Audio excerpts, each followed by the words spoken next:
Everyone, welcome to the video lecture series of Theory of Automata and Formal Languages. We are into unit number 1 where we are learning about finite automata.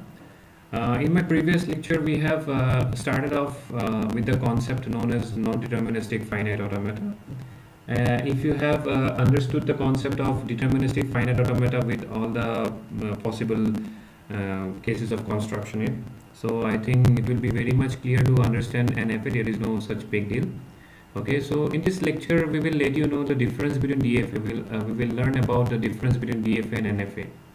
Okay, and let us check a few points. Already in the previous lecture during the introduction to NFA, I have explained to you a few points which will like explain to you what is the difference between DFA and NFA. Okay, so as we start off with this lecture, generally the first point is similar. What's the full form? It's like deterministic finite automata, and NFA stands for non-deterministic finite automata. The second point is very important.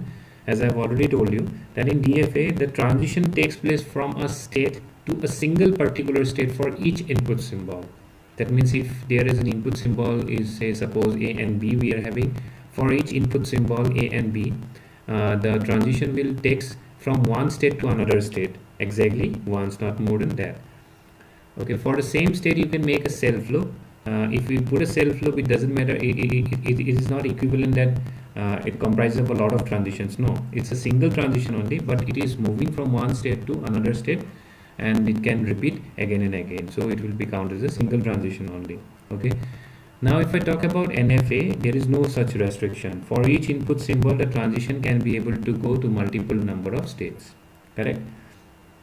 So this is a basic difference. So if I say that every DFA is an NFA, or if I say every NFA is a DFA, which statement according to you is correct? You can pause the video and you can think of it. See, there is no restriction for NFA. So if I say the statement as every DFA is an NFA, it holds true, correct? And if I say that every NFA is a DFA, because NFA has no restriction, so how come NFA can be a DFA? It cannot be possible, right? So this is an important point that you should know it. Okay, then number 3 point is there are no empty string transitions in DFA. Okay, that is very true. And in NFA there is an empty string transitions which is known as an epsilon NFA. Okay, that we will encounter soon. Okay, and the last 4th point is backtracking is allowed in DFA. Okay, that is very good. In NFA it is not always possible to backtrack.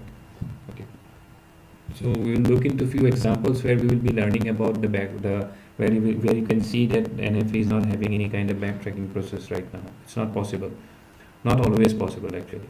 So if I talk about DFA, it requires more space, NFA requires less space. If we look into the transition diagram once we will encounter NFA examples, then we will be able to understand, okay, DFA requires more space, correct?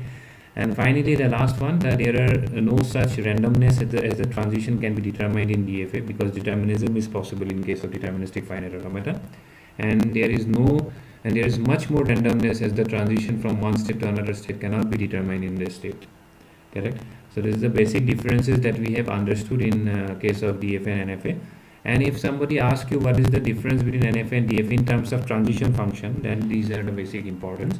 One is, see, it is determined that we are moving from if we take a comparison for a number of states and the number of input alphabets, we are predetermined that we are moving to another state only. And here, see, by combination of both, then we can move to 2 to the power q, that means find a multiple number of states. This is the basic difference between the transition function for DFA and NFA. If I ask you one more thing, that if I talk about these 2 diagrams, which one is DFA and which one is NFA? See, from every state in this particular diagram, from every state for the input symbol 0 and 1, there is one state, one transition only, moving to another state, correct? For B, 0 and 1. For C, this is like the final state, 0 and 1. So it will always be a DFA, correct? Okay. Now if I talk about this particular diagram, since you can look into this particular final state, it is having 0 and 1 transition and again 0 another transition. So for the input symbol 0, it is having more than one number of transition. It is going to multiple states. So this will be a NFA. It cannot be a DFA. So this is the general example of NFA and DFA, and hope I think this is clear to you all, where you have understood the concept of difference between the DFA and NFA. And in the next lecture onwards, we'll be starting off with the concept of NFA construction for a regular language. A regular language will be given to you, and we will discuss almost 10 to 11 questions on this, examples on this. Okay.